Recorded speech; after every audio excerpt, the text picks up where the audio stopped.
অবশ্যই দেশ আগে, তারপরে অন্য কিছু। দেখেন, এই পথটা কিন্তু দেখিয়ে দিয়ে গেছে সাকিব আল হাসান। এনওসিটা ডিপেন্ড করছে, যেহেতু আমরা অ্যাজ এ প্রেসিডেন্ট আমি ইন্টারফেয়ার করি না ডিপার্টমেন্টে, এটা ডিপেন্ড করছে যে আইপিএলের ফিক্সচারের সাথে আমাদের ইন্টারন্যাশনাল ফরম্যাটে কোথায় কি আছে, কনফ্লিক্ট হয় কি না। দেখেন, এই পথটা কিন্তু দেখিয়ে দিয়ে গেছে সাকিব আল হাসান। এবং আইপিএলে ধরেন সাকিব যত সাকসেসফুল ছিল, তারপরে নেক্সট সাকসেসফুল প্লেয়ার হচ্ছে মুস্তাফিজ, এবং মুস্তাফিজ এই জায়গাটা এসছে উইথ হিজ পারফরমেন্স। এবং আপনি দেখবেন যে গত 2 বছরে মুস্তাফিজের যে বোলিংয়ের যে ধার, বিশেষ করে আমি বলবো যে তার মেন্টাল পার্টটা বোলিংয়ের, তার রিদমটা অনেক ডেভেলপ করেছে। এবং এই ধরনের ফর্ম্যাটে হিজ অ্যাট দি মোমেন্ট বাংলাদেশের আমি বলবো ইন্ডিসপেন্সিবল। সে যোগ্য প্লেয়ার হিসেবে এই জায়গায় তার যোগ্যতার দেখিয়েছে। এবং তার আপনারা জানেন যে আইপিএল হচ্ছে গত ফ্র্যাঞ্চাইজি লিগে সবথেকে বড় ক্রিকেট, এবং পৃথিবীর সেরা ফ্র্যাঞ্চাইজিতে সবথেকে বড় প্লেয়ার হিসেবে ওয়ান অফ দ্য বাংলাদেশের বেস্ট ফাস্ট বোলার হিসেবে সেখানে সে সুযোগ পেয়েছে, এবং ইনশাল্লাহ সে ভালো করবে। এনওসিটা ডিপেন্ড করছে, যেহেতু আমরা অ্যাজ এ প্রেসিডেন্ট আমি ইন্টারফেয়ার করি না ডিপার্টমেন্টে, এটা ডিপেন্ড করছে যে আইপিএলের ফিক্সচারের সাথে আমাদের ইন্টারন্যাশনাল ফরম্যাটে কোথায় কি আছে, কনফ্লিক্ট হয় কি না, প্লাস ও যে ফরম্যাটগুলো খেলে সেই ফরম্যাটগুলোর সাথে কোনো কনফ্লিক্ট হয় কি না। অবশ্যই দেশ আগে, তারপরে অন্য কিছু। আমি জানি না কেন বিপিএলকে চ্যালেঞ্জ বলা হচ্ছে। এটা তো এটা 12তম আসর আমাদের, এবং সব আসরেই কিছু ভালো কিছু খারাপ ছিল।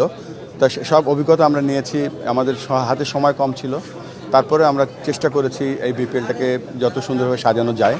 এবং আমাদের মূল লক্ষ্য হচ্ছে ভালো ক্রিকেট উপহার দেওয়া, কেননা এই বিপিএলের সাথে আমাদের এই আইসিসি T20 ওয়ার্ল্ড কাপের একটা প্রস্তুতিও বলা যায়। সো এই বিপিএলটাকে আমরা শুধুমাত্র একটা বিপিএল ইভেন্ট না, একটা হাই পারফর্মিং এনভায়রনমেন্ট হিসেবেও দেখছি। উদ্বোধনী অনুষ্ঠান নিয়ে একটুখানি কথাবার্তা চলছে, কেননা আমরা সিকিউরিটিটা আমাদের কাছে অনেক বড় একটা ব্যাপার। তো সব কিছু পর্যালোচনা করছি আমরা, তারপর সিদ্ধান্ত নেব। না, এ ধরনের কোনো কিছু ছিল না কখনোই। আমি তো আপনারা জানেন আমার পরিবার অস্ট্রেলিয়াতে থাকে, তা আমি প্রত্যেক 5-6 সপ্তাহ পরে 1 সপ্তাহ 1.5 সপ্তাহের জন্য যাই তাদের সাথে দেখা করতে। So this was one of the holidays. অনেক কাজ আমাদের গভর্নিং কাউন্সিলে যারা আছে তারা অনেক কাজ করছে। আমার ক্রিকেট বোর্ডের প্রত্যেকটা কর্মচারীরা আমাদের হেল্প করছে, বাংলাদেশের বিভিন্ন স্টেক হোল্ডার্সরা আমাদেরকে হেল্প করছে। তো খুব দ্রুতগতিতে কাজ এগিয়ে চলছে। পাইলটের যেটা ইনফ্যাক্ট আপনাদের বলে রাখি, আমি ছিলাম গ্রাউন্ড কমিটির চেয়ারম্যান। পাইলটের সাথে আমার হ্যান্ড ওভার হয়েছে বাংলাদেশ, আমাদের যে শেরে বাংলা স্টেডিয়ামের যে মাঝখানে যে পিচটা আছে সেই পিচে গিয়ে আমি তাকে হ্যান্ড ওভার করেছি একদম রাইট জায়গায়। সো পাইলটের সবচেয়ে বড় গুণ যেটা, যে মারাত্মক ইনোভেটিভ। যেমন উইকেট কিপার ছিল, ব্যাটসম্যানদের ডিস্টার্ব করে আউট করে দিত, ঠিক সেই রকমই সে ক্রিকেটের এই ফেসিলিটি শুধু মানে ক্রিকেটের যে উইকেটগুলো আছে, উইকেট আউটফিল্ড আপনারা জানেন, শুধুমাত্র এইগুলো মেনটেন করতে হলে যে ধরনের ইকুইপমেন্ট দরকার হয়, এই ইকুইপমেন্টগুলো দেশে বিদেশে কীভাবে আনা যায়। এবং পাইলটের যেটা সবচেয়ে বড় জিনিস যেটা মনে হচ্ছে, দীর্ঘমেয়াদী প্ল্যান করতে জানে ভালো, এবং he has been working on this. আমাদের এটা একটু ধৈর্য ধরতে হবে আমাদের, এই জন্য একটা সিস্টেমে এত বছর চলেছে।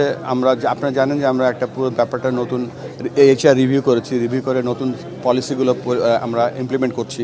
তো এই জন্য কিছু কিছু জায়গায় হয়তো আমাদের কাজে মানে প্রসেসের জায়গাটা হয়তো একটু স্লো আছে, বাট সব কিছু ঠিক হয়ে যাবে।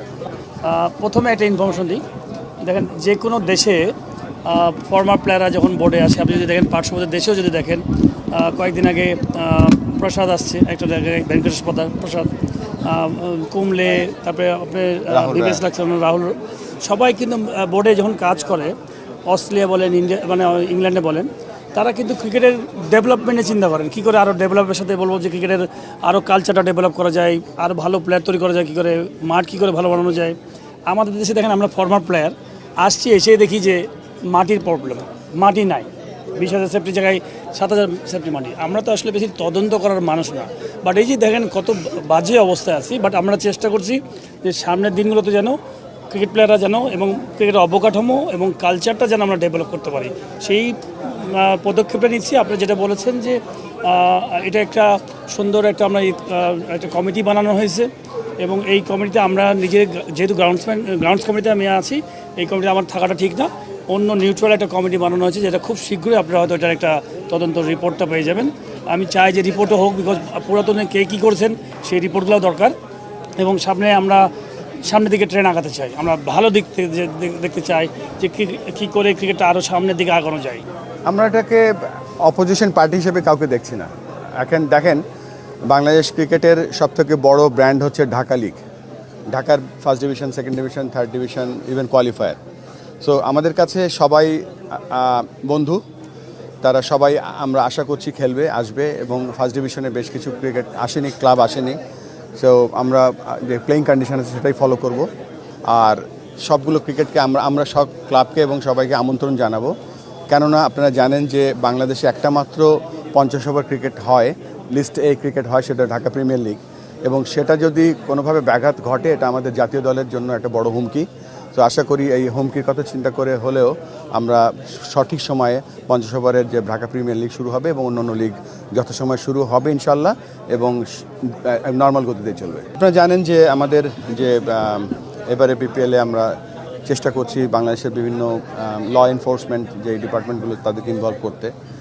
আজকে আমাদের একটা মিটিং ছিল, আমাদেরকে ফার্স্ট টাইম এবার আমাদের মাননীয় উপদেষ্টা মহোদয় আমাদের 17টা ফেডারেশনকে ডেকেছিলেন, এবং আমরা খুব হ্যাপি যে যেই উনি বলেছেন উনি অন্য অল্প সময়ের জন্য এসেছেন, but E was very inspired, inspiration দিয়েছেন আমাদের, এবং অত্যন্ত আমার কাছে মনে হচ্ছে যে ভেরি আমাদেরকে শক্তি দিয়েছে যে সামনে কিভাবে এগিয়ে যেতে হবে।